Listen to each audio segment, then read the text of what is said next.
Nas and 21 Savage drops a collab record after 21 Savage went out and stated that Nas was irrelevant. And I guess nobody was checking for Nas no more. So I seen on the Shade Room where Nas was like, yeah, man, typical Nas talk. Two kings can exist, man. You know, my phone doesn't allow me to screen record anymore for some reason. The name of the song is called One Mic, One Gun. I thought it was a cool title, and, you know, they settled their differences on the record. But I'm going to just be straightforward and be completely honest. The song was whack. It was trash, in my opinion. Once again, it's just my opinion. I thought the song was garbage. I didn't like the beat selection, which is typical for a lot of Nas records. However, Hit Boy has heavily produced a lot of Nas' recent records, a lot of his recent material with the King disease. And I'm not sure if this was supposed to be a throwaway record, but if it ain't a throwaway record, they need to throw away the record for the record. I just thought that the beat was basic, little basic sample, like a Miami, you know, Mexican vibe almost. I love music. They could have chose a better, more soulful sample that would have complemented both Nas and 21 Savage. I do appreciate the gesture. It's not that it was horrible to the point where the bars were trash, but it was just to the point where Nas' cadence and the flow, it was almost like you can tell that he was trying to keep up. It didn't sound natural. When you hear Jay-Z, Jay-Z is like one of the most versatile rappers of all time. And he's able to adapt with today's time and today's music. So when you hear Jay-Z on a beat, it just sounds natural. His flow, he knows how to rap with the beat. It's perfectly matched with the instrumentation. And there's still a lot of Nas fans, they're having a difficult time understanding that Nas had help writing these bars.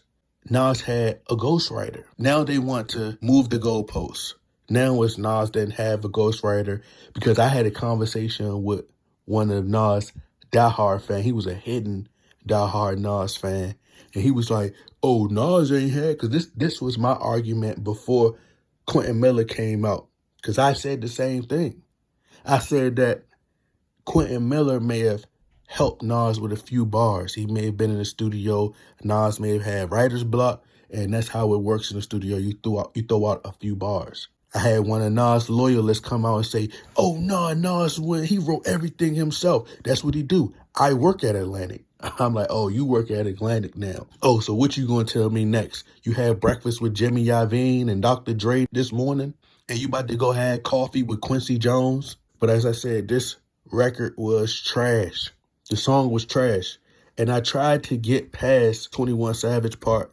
Didn't like it. The record would have been a lot better had they chose a different beat. As I said, I appreciated the gesture. It's phenomenal that two rappers could come together. I wouldn't consider 21 Savage an elite rapper, or wouldn't even consider him one of the best. It's just laughable that him and Kodak Black were going back and forth about having the verses. I'm like, neither one of y'all got enough skin in the game, right? It's like y'all ain't even done enough to be talking about the verses. Y'all ain't got the catalog. Hey, whoever wrote Ether is a genius, is a GOAT, because Quentin Miller says that he ghost wrote for Nas. But people say, oh, he didn't ghostwrite for Nas. Yeah, you're right. Because Quentin Miller isn't a ghostwriter no more, according to him. He's Quentin Miller now. So if you're working with Quentin Miller, you're not working with a ghost. This man said he's alive. Let's examine these lyrics. 21 Savage said, ain't no back and forth, ain't no left and right. I got king disease, but I move like a knight. Trash. Rappers bandwagon trying to get some likes. I do it for the fam, never for the hype. These are the most elementary, basic bars I've ever heard in my life. It just go to show you how dumbed down and simplistic the flow has become in today's time. He goes on to say, when you turn to legend, no such thing as relevance. They must have forgot that I'm a new rapper that got integrity. Dang, like when did relevance and integrity Rhyme. Anyway, all of the media and blogs, that's just the place I don't care to be. Most of these niggas wouldn't say shh if they was ahead of me. 21 Savage said all of the media and blogs, that's just a place I don't care to be. But you're doing interviews on that very same media and blogs to promote your album. Just be honest. You got to go to the blogs. You got to go to DJ Academics, a YouTuber who's a blogger. He's a part of the media. So you're capping in your raps already. So let's move on. Nas says, it's a conversation. It's determination. Your interpretation. Come on, bro. Like, come on, bro. Like, that was the most middle school inspiring bars I've ever heard in my life. It's not a bad thing, but it's like, bro, like, this not no Eric Thomas motivational type of music that I'm trying to hear right now. It's the declaration. It's the defamation. It's the demonstration. It's the desperation. It's desegregation. I'm heading to my destination. It's the domination, education. He goes on to say, he says, I just shocked the nation. He said, I did my tour with the Woo. I came back and I set the pace. They just ran in one of my cribs and took what? I replaced it. 2 Caucasians up out of their faces. Most of y'all assumed that they was black. It's exploitation. He says they ain't know that I see everything invested in ring. It's cool to be mainstream. I'd rather be timeless. That's if we keeping it P21. Like I said, I thought it was a great title. I can give my version of what I think this title means. One mic, one gun. It's sending a message to the youth that you could put the guns down. The way you settle your differences by getting on the mic. You don't have to get into the back and forth over who's relevant and who's not, which is why Nas states in the record, like, he did that in his past. He did all the back and forth in his past. Now he's much older, much more mature, much more wiser. So he could talk boss talk now. He don't got time to be indulging in little petty beefs about who's relevant and who's not. So I think it was a nice play on words where Nas, who has invested in Ring, like the Ring doorbell, the Ring camera, he invested in it, and he's saying that, you know, somebody broke into his house. It so happened to not be black people. That would have been the stereotype. You'd think that a black person was going to rob.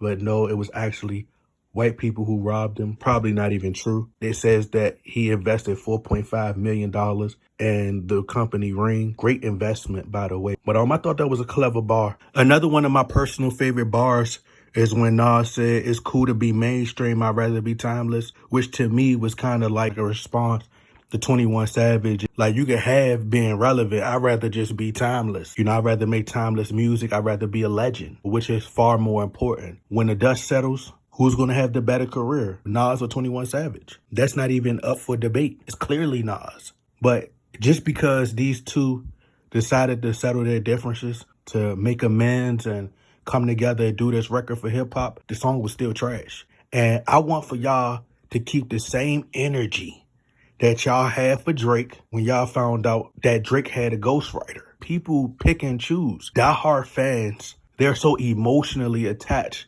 to a rapper that they like that they will shame Drake. See, Drake is viewed as soft, as sensitive. And we've been conditioned to believe that men have to be alpha males. We can't express our emotions because then you're soft. So Drake is so vulnerable in his music that these so-called tough men who got to try to, you know, hide their emotions, they don't like a Drake. A reference track is getting help. If you listen to those reference tracks, there were lines that Drake switched up and took out in Quentin Miller bars. So a reference track is getting help. No different than Nas was getting help from Quentin Miller. But of course, they're going to move the goalposts, and it's different because they like Nas, but they don't like Drake. So people are biased. So because they don't like Drake, Drake doesn't get a pass.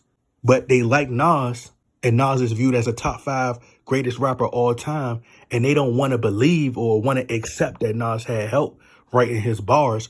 So they willing to shame and troll and attack Drake.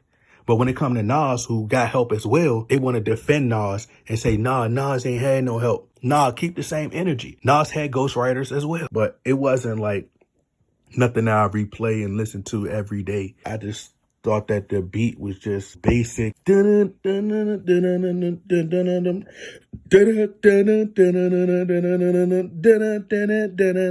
Like, nah, that was trash. You know, I don't think there was nothing special about this record.